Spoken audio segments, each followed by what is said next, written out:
YG와 JYP의 책걸상.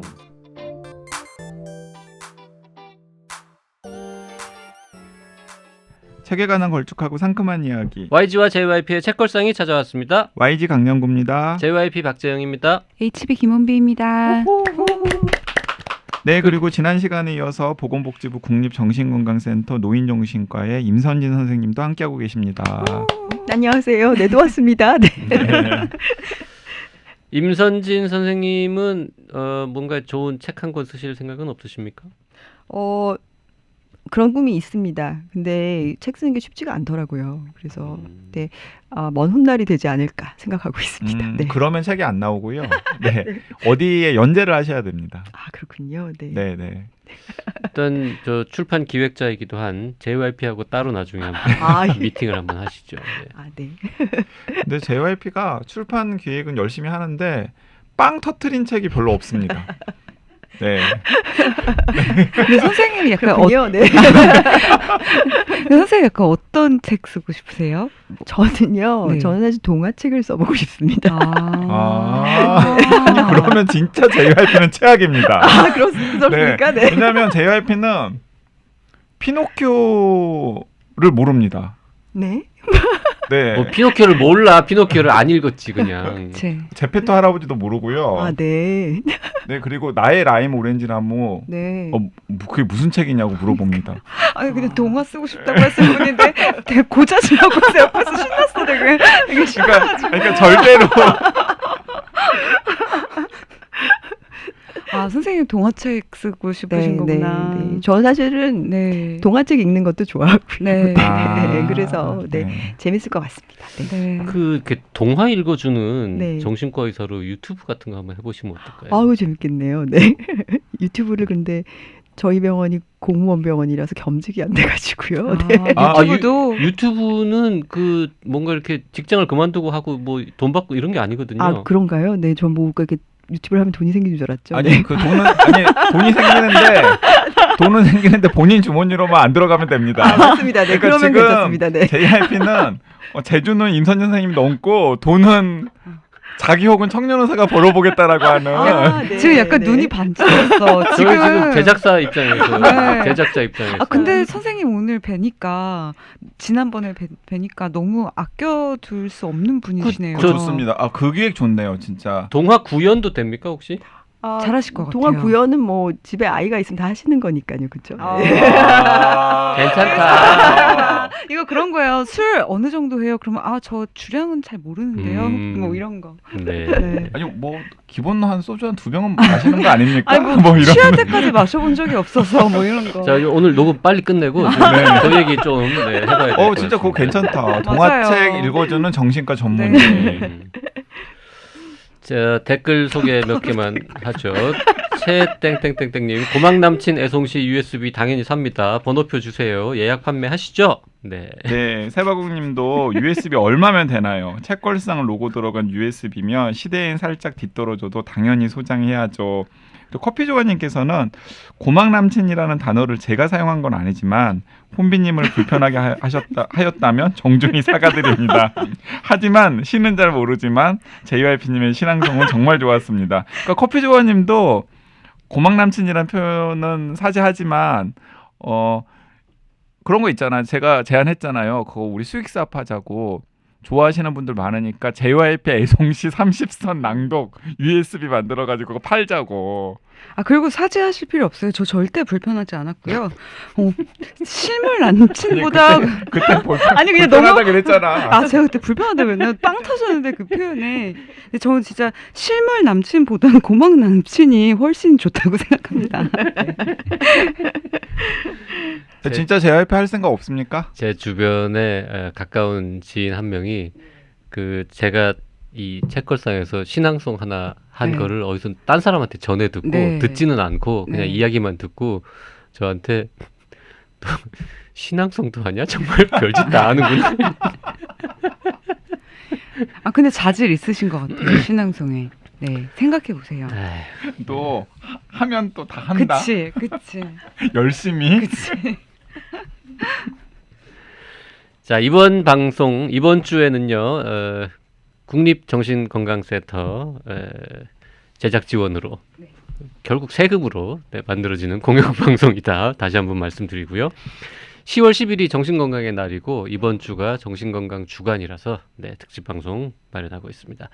그 정신병의 나라에서 왔습니다라는 책, 뭐 지난 시간에도 얘기했지만 정말 솔직히 JYP는 큰 기대 없이 그냥 일하는 마음으로 읽기 시작했는데 읽으면 읽을수록 특히 뒤쪽에 전반부는 뭐 전반부대로 뭐 어느 정도 장점이 있었습니다만 후반부는 이야 대단하다 이러면서 읽었습니다. 네. 그 좀 구체적으로 저 혼비님은 저 뭐라 그래요 저거 인덱스. 포스트잇 같은 조그만 거 네.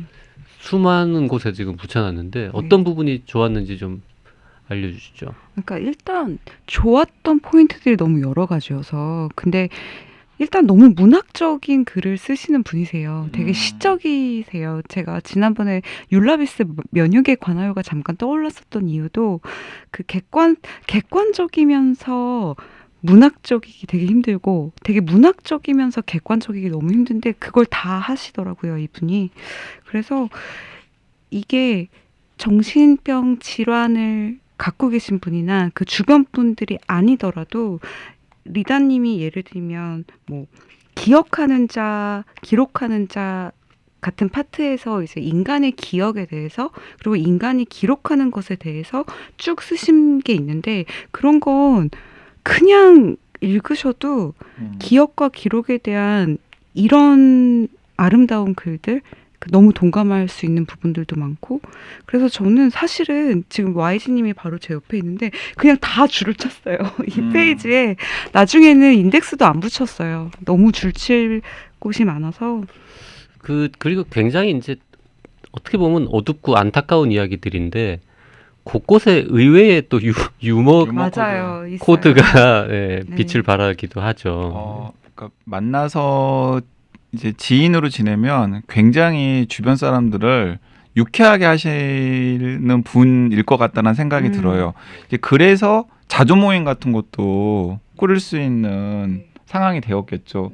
왜냐하면은 그런 재주가 없다면은 자조 모임 같은 걸 꾸리기가 어렵잖아요.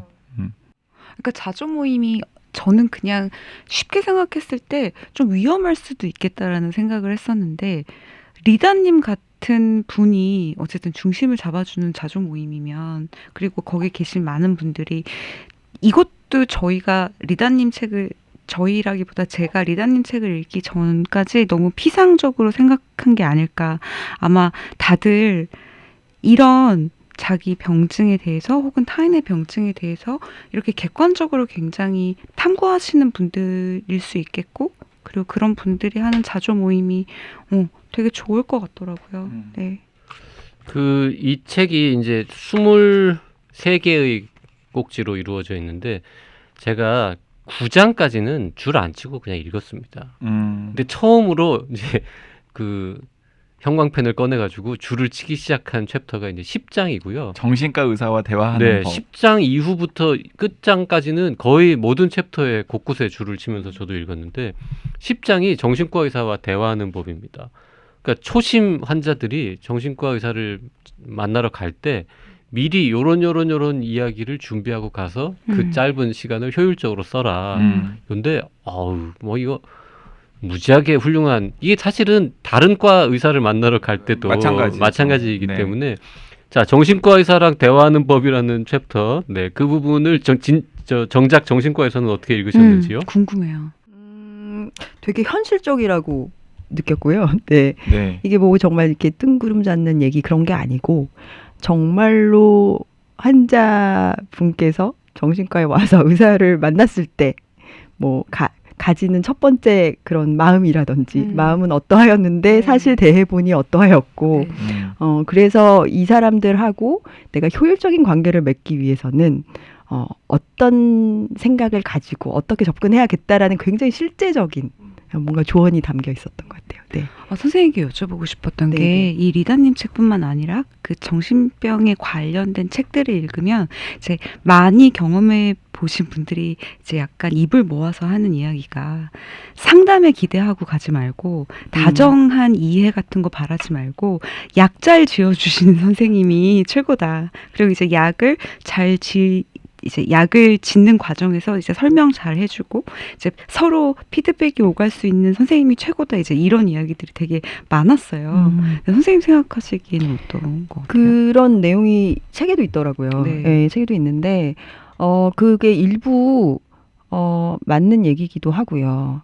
근데 이제 리다님께서는 아마 이제 여기 특정 병원 이름이 자주 나오는데 네. 큰 병원 네. 이름이 나오는데 그쪽 병원의 시스템이라면 리다님처럼 접근하시는 게 가장 좋지 않을까라는 생각이 들었어요. 근데 이제 정신과 의사들 중에서는 상담을 주로 하시는 선생님들도 계세요.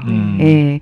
그렇기 때문에 큰 병원에서 약물을 조절하는 것을 목표로 한다고 하면 리다님이 말씀하신 접근법이 좋고요. 그리고 이제 그게 아니라 좀 더 심도 있는 이야기를 나누고 내가 내 자신에 대해서 좀 더 알아가보고 싶은 마음이 크시다면은 네. 그러면 이제 상담을 위주로 진료하시는 선생님을 만나보시는 게 방법인 것 같아요. 네. 근데 이제 상담 많이 하시는 선생님이 들으면 저를 욕할지 모르겠지만 상담으로 해결되는 거는 한계가 있지 않습니까? 맞아요. 이렇게 좀 심한 환자들을 상담으로 컨트롤하는 거는 불가능에 가깝지 않나요? 네, 그러니까 사실은 조금 또 질환마다 좀 다를 수도 있어요. 이게 뭐 조울증 같은 경우는 양극성 정동장애 같은 경우는 증상이 나빠진다 그러면 약물을 조정하는 게 가장 시급한 문제이기 때문에 그때는 긴 뭐 심도 있는 대화가 필요한 상황은 아니에요. 하지만 이제 증상이 완화가 되고 그러고 나서 뭔가 대화가 필요하다고 생각이 드시면 상담은 해보실 수 있어요. 공감 네. 능력 뛰어나고 이야기 정말 잘 들어주는데 약물 처방은 잘 못하는 정신과 의사하고 정반대로 공감 능력 떨어지고 약간 불친절하고 막 그러지만 약물 조절은 기가 막히게 환자에게 딱 맞는 약을 딱 맞는 용량으로 딱딱 맞춰주는 의사하고 둘 중에 하나를 가야 된다면 저 같으면 후자를 갈 것 같은데. 저도요. 저는 경험으로도 후자의 선생님이 훨씬 잘 맞았어요. 그러니까 약간 상담을 갔을 때 저는 이걸 읽으면서 저는 불면증인데도 잘 맞는 병원과 잘 맞는 선생님 찾기가 이렇게 힘든데 여러 가지의 병증이 있는 분들은 얼마나 힘들까. 그러니까 가서 상담을 받으면 별의별 선생님이 다 했어요. 갔을 때 이제 제가 불면증이라고 이야기를 하니까 이제 불안장애도 있는 것 같다 뭐 이런 말씀을 하시면서 저 아직도 안 잊혀지는 게 그 다 나이 먹고 애 낳고 아줌마 되면 다 괜찮아져 약간 이렇게 말씀하시는 거예요. 그건 좀 네. 네, 저 잊을 수 없는 어떤 기억. 네. 근데 지금 특히 이제 두 분이 이제 약물의 중요성을 언급을 하셨고 여기 이제 리다님도 그 두 장에 걸쳐 가지고 9장 약물에 의해 기초편 그리고 또 약물에 의해 심화편 이렇게 해가지고 이 약물의 중요성을 특히 언급을 하고 계시잖아요. 근데 이제 저도 거기에 동의를 하면서도 사실은 그 병증에 따라서 약간 차이가 있긴 하지만 약물 치료만큼이나 또 효과가 있다라고 많은 분들이 이야기를 하는 게 인지행동치료잖아요. 근데 저는 그래서 이 리다님께서 지금 이 책에서 전반적으로 이야기를 하시는 게 그 병식이라는 표현을 쓰잖아요. 그러니까 병을 앓고 있는 당사자들이 내 병에 대해서 잘 알아야 된다. 그게 가장 먼저다라고 이야기를 하고 사실 이 책을 쓰게 된 이유도 그 병식에 도움이 되게 하기 위해서 쓴 거잖아요. 자존 모임을 하시는 것도 그렇고 이제 그런 과정들 자체가 다 인지행동치료의 가장 기본적인 과정이라는 생각이 들더라고요. 그렇죠. 네, 그러니까 내가 지금 이런 증상이 있고 이런 행동을 하는 게 특별히 다른 원인에서 비롯된 것이 아니라 이런 원인들 때문에 그렇다라는 걸 좀 냉정하고 정확하게 지금 알자라는 거잖아요.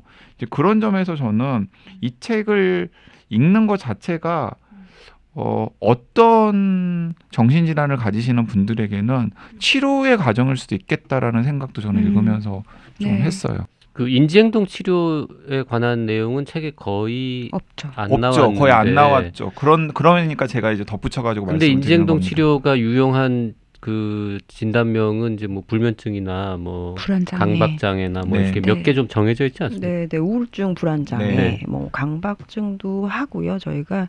근데 요즘은 조현병에서도 인지행동 치료를 또 하기도 하고요. 네. 예, 그래요. 예, 네. 그렇죠. 네. 그러니까 갈수록 그 활용도가 좀 높아지고 있다라고 저는 알고 있는데 그래서 이 책 그러니까 저자는 사실은 거기에 딱 방점을 찍어가지고 이야기를 하고 있지는 않지만은 저자와 함께하는 자조 모임이나 이 책 자체가 인지행동 치료의 한 과정이나 수단이라는 생각이 들어서 이제 그 부분도 저는 조금 언급을 하고 싶었습니다. 두 챕터에 걸쳐서 이제 약물에 관한 이야기 설명을 쭉 해놨는데 전문가가 볼 때 혹시 잘못됐거나 뭔가 이렇게 코멘트하고 싶은 부분은 없었어요? 다 정확했습니까? 아이고, 적절하신 것 같습니다. 뭔가 웃으셨는데. 아니, 근데 정말 그 당사자분이 이제 쓰신 내용이라고 생각하고 봤을 때는요, 굉장히 이분이 본인의 그 병에 대한 관심이 크시고 탐구를 정말 하신 분이구나. 그리고 약에 대해서도 본인이 하실 수 있는 한도 내에서 열심히 찾아보셨구나, 공부하셨구나라는 생각이 많이 들었습니다. 네. 그 저 또 인상적으로 읽은 부분은 이제 자해와 자살 네. 관련 부분 챕터인데 이 부분이야말로 사실 병원에서 혹은 의학 교과서에서 의외로 잘 안 다루어지는 내용이 아닌가 싶은데 이 부분은 어떻게 보셨어요? 자해랑 자살 부분 굉장히 무거운 주제인데요. 그리고 정신과에서는 가장 뭐 의료진들도 심각하게 생각하는 부분이기도 하고, 사실은 회피하면 안 되는데 의사도 부담스럽기도 하고, 예, 환자분들도 그런 생각을 하시게 되셨을 때는 오히려 이 부분에 대해서 언급을 안 하시게 되는 경우들이 많아서요. 예, 이렇게 좀 뭐랄까 확 드러내놓고 네. 이렇게 이야기를 딱 펼쳐 놓으셨다는 거가 네. 저는 굉장히 의미 있게 느껴졌어요. 예. 저는 지난 시간에 이야기했던 그러니까 본인의 양극성 장애 특히 이제 조증과 관련된 내용을 서술한 부분과 이 뒷부분에서는 이 자해 부분과 자살 부분이 사실은 가장 임팩트가 있었어요. 맞아요. 네, 왜냐하면 저 같은 사람 입장에서는 조금 간접 체험을 하기도 사실은 쉽지 않은 영역이잖아요. 예, 그런 것들을 되게 인상 깊게 소설을 하셔가지고 좀 여러 가지로 그러니까 인간을 이해하는 데도 저는 좀 도움이 많이 되었어요. 예. 맞아요.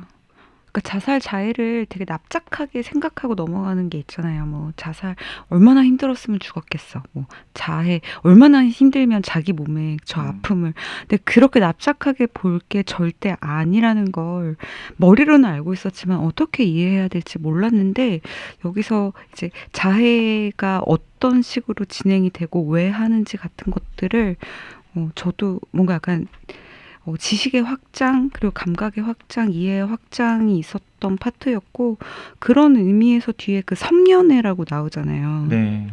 그 이제 서로 그 병증에 대해서 서로가 서로의 정체성을 증명해주는 그 관계에 이제 고립되는 그 얘기도 한 번도 생각해보지 못했던 부분이어서 섬연애라는 용어를 다른 데서 들어본 적이 전 처음 들었어요 여기서. 저도 처음 여기서 네. 봤는데 저도 처음 들었습니다. 그러니까 다른 아무도 자기를 네. 이해 못하는데 연인 사이인 두 네. 사람만 서로가 서로를 이해해주는 그래서 완전히 고립된 그 어떤 네. 관계 그걸 이제 섬연애라고 이분이 만들어낸 표현인가 봐요. 네. 요 부분도 아주 인상적인 챕터였고요. 저는 이제 약간 피식피식 웃으면서 봤던 부분은 그 직장 생활 관련되는 챕터 있잖아요. 15장 예, 직장과 학교에 적응하기. 적응하기 이 부분도 되게 의미 있다고 생각하는 게 사실 많은 정신질환자들이 학교 생활 혹은 직장 생활을 잘 못하시잖아요. 그리고 이제 우리가 전문가들은 어떻게든 잘 치료해가지고 다시 직장이나 학교로 보내는 게 사실 목표인 경우도 많고요. 근데 어느 정도 치료가 되어서 직장 생활, 학교 생활을 다시 하더라도 또 뭔가 적응 못하고 이런 괴로워하는 분들도 많은데 그분들한테 솔직히 이 챕터야말로 어느 정신과 전문의도 못 해줄 피가 되고 살이 되는 조언들을 해주신 게 아닌가 하면서 감탄하며 읽었는데 너무 실질적인 조언들인데 네. 맞아 이렇게 하면 되겠구나 뭐 약간 이런 생각이 좀 맞아요. 들었어요. 네.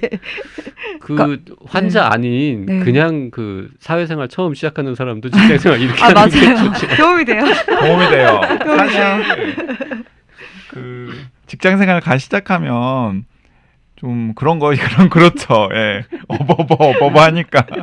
근데 저는 진짜 15장을 읽으면서 그런 부분에서 피식거리기도 하고 와 이렇게 디테일할 수가도 생각했는데 약간 이분의 진심이 가장 느껴졌어요. 정말 한 명이라도 구하고 싶구나 이분은 지금 한 명한테라도 어떻게든 이 터널을 그래도 좀 잘 벗어나기를 바라시는 마음이 15장에서 정말 거의 시츄에이션을 거의 너무 시뮬레이션을 하면서 다 쓰잖아요. 뭐 교수님이랑 면담할 때 어떻게 이야기해야 되는지부터 만약에 병증이 있으면 졸업까지 C학점을 받더라도 바로 가라 빨리 졸업해라 이런 조언들이 어떤 분이 이걸 보고 그런 걸 쓰셨더라고요. 이제 오랫동안 그분도 정신병을 앓고 계신 분인데 얘들아 한 사람이 10몇 년의 인생을 갈아 넣어서 쓸 수밖에 없는 이야기들이 12,800원으로 이 안에 다 들어있으니까 제발 읽어라 이렇게 쓰셨던데 근데 한 사람이 아니죠. 그 14장, 15장은 저는 진짜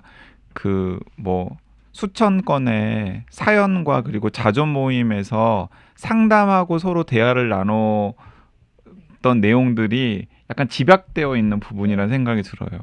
네. 그러니까 가난, 직장, 학교를 14, 15장에서 풀어냈는데 저는 꼭 진짜 읽으면 좋겠다라는 장이라는 생각이 들었어요. 그 학교 직장 생활 관련 챕터에서 이제 약간 굵은 글자로 소제목처럼 써놓은 게 이렇게 쭉 세보니까 9개더라고요.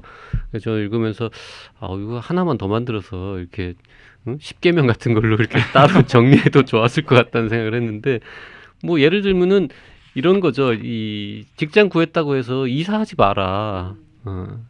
거길 오래 다닌다는 보장이 없지 않냐. 그리고 뭐 이제 침구에 투자해라. 네. 이것도 사실은 뭐 보통 사람들도 다 그렇습니다만 이제 정신질환자들도 잠을 잘 자는 거 굉장히 중요하지 않습니까? 이게 가장 중요한 것 중에 하나예요. 격하게 네. 공감하셨죠. 이게 네, 침구에 네. 투자해라. 굉장히 공감했습니다. 네. 돈이 부족하면 베개라도 바꿔봐라. 뭐 이런 거라든지. 그다음에 이것도 있어요. 일을 너무 잘하지 마라. 처음부터 너무 많은 능력을 보여주면 나중에 힘들어진다. 지금 모든 사람들이 곱씹어야 되는 부분인 것 같아요. 네. 네. 그리고 돈을 좀 써서라도 가사를 돌보라. 이것도 많은 이제 환자분들이 사실은 집 관리하거나 이렇게 청소하거나 이런 거를 이제 잘 못하시는 경우가 많아서 직장 생활하면서 그런 거 신경 안 쓰면은 집안 엉망되고 그것 때문에 또 힘들어지고 뭐 이런 악순환에 빠지지 않도록 하라는 거잖아요. 이것도 훌륭한 조언이죠. 네, 이것도 훌륭한 조언인데 굉장히 실질적인 조언인데 이제 조금 이제 들었던 어떤 생각이 있었는데 그건 뭐였냐면은 이 정도 경제 능력이 안 되시는 분들은 어떡하지? 뭐 약간 맞아요. 이런 생각이 들었어요. 네. 네, 네. 네. 그렇죠. 네. 그런 게 있죠. 그러니까 뭐 돈을 써서라도 가사를 돌보라라고 했고 정 안 되면은 하여튼 일을 좀 적게 하고 그런 표현도 있잖아요. 직업과 여가 생활 병행을 지향해라. 안 된다 이거 힘들어서 처음에는. 그렇죠. YG는 뭐 특별히 이렇게 또 인상적으로 본 부분 없었습니까? 저는 전체적으로 일단 제목이 임팩트가 있잖아요. 예. 정신병의 나라에서 왔습니다라는 부분. 이걸 근데- 독자들이 정병나라라고 부르더라고요. 아, 정병나라. 이 책을 정병나라. 네, 정병나라. 근데 뭐 우리가 정신병을 사실 마음의 병으로 풀어서 비유해서 이렇게 설명을 하기도 하고 정신병이라고 하면 약간 비하의 의미가 있는 것 같아서 정신질환이라고 하기도 하고 이제 방송에서도 그랬는데 이 리다님 같은 경우는 그럴 필요가 없다라는 입장을 아주 강하게 드러내고 있는 것 같아요. 그러니까 정신병을 정신병이라고 부르는 것부터 그러니까 이 정신병을 앓고 있는 환자들부터 이 정신병이라는 게 특별하게 우리가 핸디캡이라고 생각하지 않는 것부터 시작을 해야 된다라는 이제 선언이라는 생각이 들었거든요. 그래서 저는 그것도 책을 읽으면서 독자 입장에서는 굉장히 공감을 하면서 좀 읽었던 것 같습니다.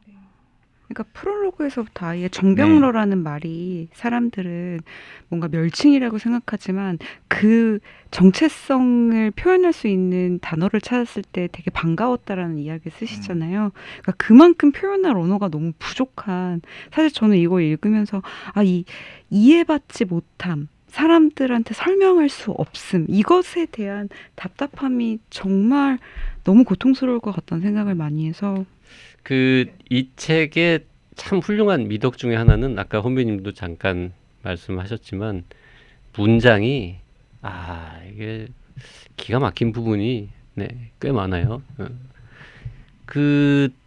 저는 150 몇 페이지인가 그 조증 다룬 부분은요 2페이지를 통째로 이렇게 아예 그냥 커다랗게 그림을 그렸는데 194쪽하고 195쪽 혹시 이 책을 읽어보실 분 계시면 JYP는 194쪽과 195쪽에서 크게 감명받았다. 이런 거 한번 확인해 주시고요.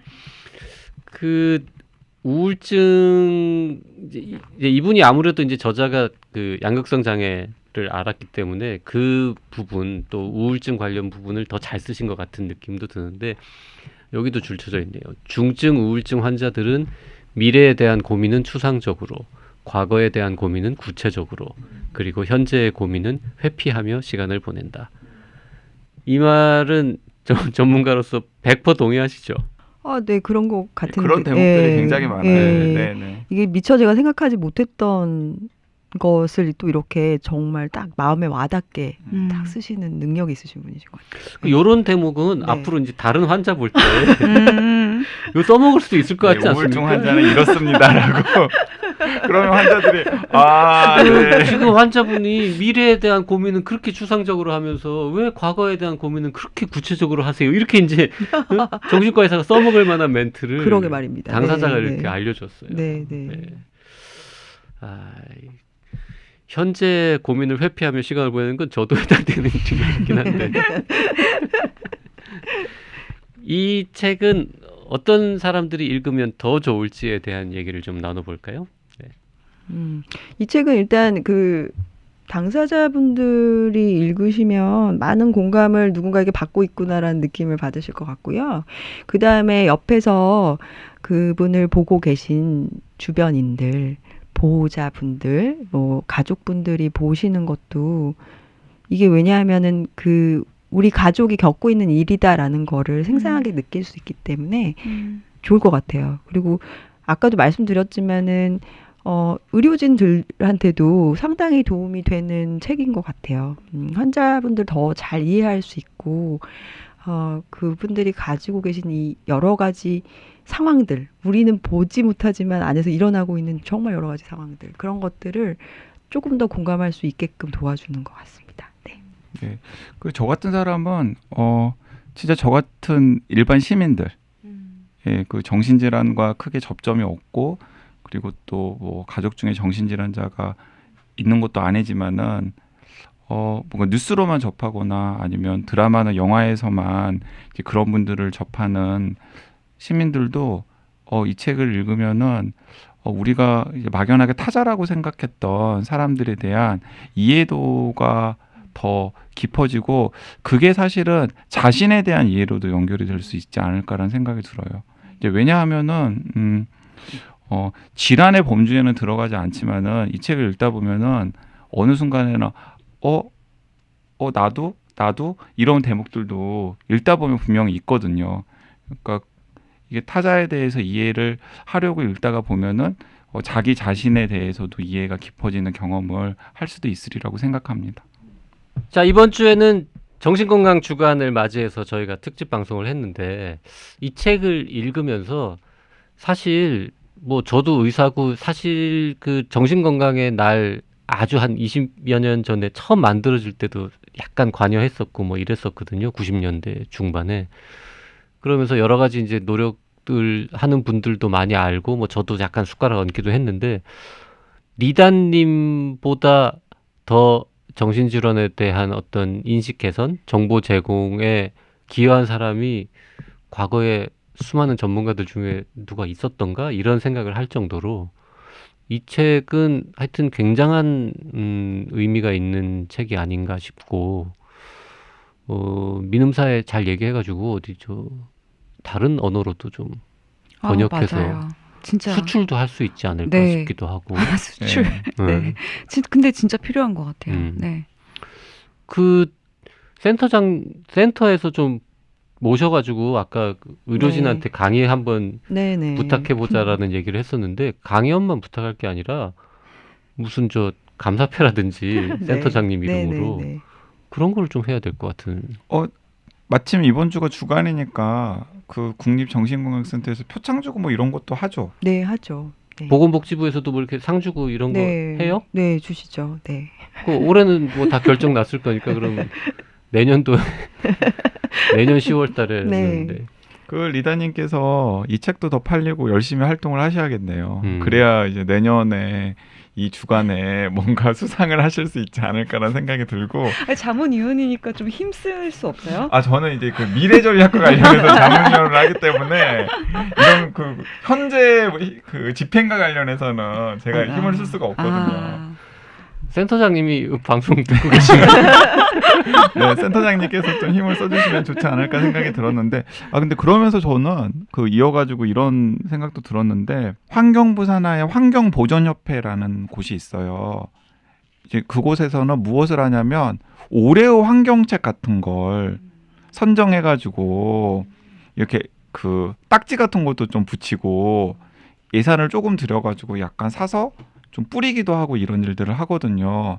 그래서 최근에 그 정신 건강과 관련된 국내외의 책들이 굉장히 많이 쏟아지고 있잖아요. 그러면 국립정신건강센터에서 약간 옥석을 가리기도 하고 네, 네. 그리고 그 중에서 특별하게 좋은 책이 있으면 네. 한 권이나 두 권 혹은 뭐 많으면 5권 정도를 선정을 해서 올해의 정신건강 뭐 이런 추천 도서. 추천 도서 이런 식으로 해서 좀 시민들한테 이렇게 알리기도 하고 보급도 하는 그런 것도 하면 좋겠다는 생각도 드네요. 지금 임선진 선생님 표정이 그 일을 만약에 우리 센터에서 하게 되면 센터장님이 날 보고 고르라고 할 것 같은데. 어떻게 하셨어요? 어떡하지? 설문점을 읽으셨나요? 아니 네. 그래서 아니 되게 겉으로는 좋다고 하면서도 표정은 좀 약간 썩은 표정을 지으시길래 내가 약간 말실수를 하고 있나 이런 생각을 그걸 했는데. 올해 좋은 책을 고르려면은 올해 나온 막 수많은 책을 다 봐야 될 거 아니에요. 그러니까 그것도 이 임선진 선생님 혼자서 뭐 하지 말고 예를 들어서 무슨 외부 강양구- 자문위원 강양구 김원비를 김원비 선정위원으로. 네네. 그거 좋네요. 네. 모든 국내외 모든 정신건강과 관련된 책을 이렇게 한 번씩 훑어보는 김원비 네, 같은 네. 분을 위촉을 해가지고 그거 너무 좋은 것 같아요. 네. 많으면 어차피 모이기도 힘들어요. 네, 네. 그러니까 한 그렇게 두세 셋이 명 해, 셋이. 정도로 여기 지금 가지고 나 빼고 셋이서 아니, 선정해. 저는 안 되고 이렇게 뭐 이렇게 3명이라든지 저는 진짜 약간 문외한이기 때문에 그래서 이렇게 정하면 좋겠다는 생각이 드네요. 그러면은 자연스럽게 그 중에서 뭐 베스트 오브 베스트 하면 뭐 리다님의 정신병의 나라에서 왔습니다 하면 이렇게 표창 같은 거라도 줄 수 있고 뭐 그렇잖아요. 근데 진짜 그럴듯한 아이디어인 게 네. 저런 식으로 해가지고 뭔가 이렇게 책을 선정해가지고 공공도서관에 뭐 다만 100~200권이라도 이렇게 뿌리고 뭐 이런 걸 하잖아요. 네. 그러면 그게 신문에 나요. 네. 정신건강의 날이나 네. 무슨 정신건강 주간 관련해가지고는 별로 기사가 안 난단 말이에요. 네. 근데 그 주간을 맞이해서 국립정신건강센터에서 올해 정신질환 관련 책으로는 이 책이 짱이다. 이런 걸 딱 발표를 하면 그 기자들이 또 그걸 받아 쓰걸라. 네, 받았어요 진짜. 네. 네. 적어도 출판계에서는 어쨌든 이슈가 화제가 되는데. 되죠. 아니 그리고 네. 그게 또 이해 당사자들이 생기잖아요. 그 선정이 되어야 하는 출판사들, 또 선정이 되어야 하는 뭐 저자나 역자들, 그리고 또 선정된 책을 뭐 그렇게 하면 또 도서관에서도 국립정신건강센터에서 정신건강과 관련된 올해 나온 책 중에 양서 뭐 5권을 선정을 했네 그러면 또 코너 같은 걸 만들어 가지고 국립정신건강센터 선정 올해의 좋은 정신건강 책 파이브 해가지고 이렇게 또 꽂아놓기도 하고. 굉장히 구체적으로 얘기를 하셔가지고 제가 약간 어우. 걱정되는 부작용은 지금도 너무 쏟아지고 있는데 약간 이제 그런 것까지 생겼을 때 이제 이렇게 양질의 원고가 아닌 좀 위험한 원고들이 뭐 쏟아져 나올까 신간 봐. 하나, 구간 하나 이렇게 고르는 방법도 있고요. 그런 것도 있죠. 어. 네, 그리고 국내 하나, 국외 하나 고를 수도 있고. 이게 쏟아져도 네. 그 양서를 선정하려면 네. 또 만만치가 않아요. 네. 그래서 골치 아프실 거예요. 아마. 두 분. 뭘 두 분이야. 갑자기 확정됐어. 원래 YG가 여러 단체 기관에서 뭔가 어쩌고 저쩌고 책 선정 이런 거 할 때 선정위원 많이 해봤거든요. 그쵸, 많이 했죠. 지금 우리나라에서- 서로 떠넘기고 있어. 우리나라에서 양서 추천 분야에서는 뭐 거의 톱이잖아요. 예. 그리고 수많은 그 추천위원들, 선정위원들이 네. 다 몇 권 안 읽고 자기가 네. 읽은 것 중에서 고르는데 YG는 책도 무지하게 읽잖아. 아 근데 딱 도전해보고 저기 싶네요 이거. 음. 저도 쿠에타핀으로 꼭 도전을 하겠습니다. 자, 아무쪼록 뭐 정신건강 주간 아니라 평소에도 많은 사람들이 네, 정신질환에 대해서 또 그 주변에 있는 우리 환자들에 대해서 편견 갖지 말고 정말 어떻게든 좀 도움을 주고 이해하려는 마음 가졌으면 좋겠고요. 환자분들도 뭐 요즘 이제 점점 뭐 약물도 좋아지고 여러 가지 인프라도 좋아지고 했으니까 기운 내시기를 바라면서 현장에서 일하시는 선생님 같은 또 정신 의료기관의 종사자분들도 네, 격려, 응원의 말씀드리면서 오늘 방송 마쳐야 될 것 같습니다. 네, 임선희 선생님 근데 기왕 오셨으니까 네. 그 동화책 좋아하시는데 추천 동화책 이런 아, 거 한 좋다. 뭐 한 세 권 정도만 딱 한 권만 정하라 그러면은 못 하실 테니까. 우리 나요? 아니 한 권이 더 편합니까? 그러면 한 권만. 네. 우리가 정말 대본이 없는 100% 애드립 방송인데 심히 당황하고 계십니다. 네, 너무 당황스러운데요. 혹시 네. 아이가 제일 좋아했던 뭐 동화책이라든지. 네, 제가 지금 머리에 딱 떠오르는 동화는 국내 동화도 좋은 거 많은데 사실 지금 현재 떠오르는 거는 그 존 버닝햄의 내 친구 커튼이라는 동화책이 있는데 예, 내 친구 커튼이? 네, 커튼이요. 예, 커튼이가 개 이름이고요. 네. 뭐 요즘 많이 얘기가 되고 있는 유기견을 입양하고 가족으로 들여서 그 이후에 일어나는 재밌는 이야기들, 따뜻한 이야기입니다. 네. 네. 존 버닝햄. 존 버닝햄 할아버지가 아마 최근에 돌아가셨을 걸요. 네, 2019년 네 그때쯤에 돌아가셨을 거예요. 좋은 YG는 이런 분도 알아요? 좋은 동화.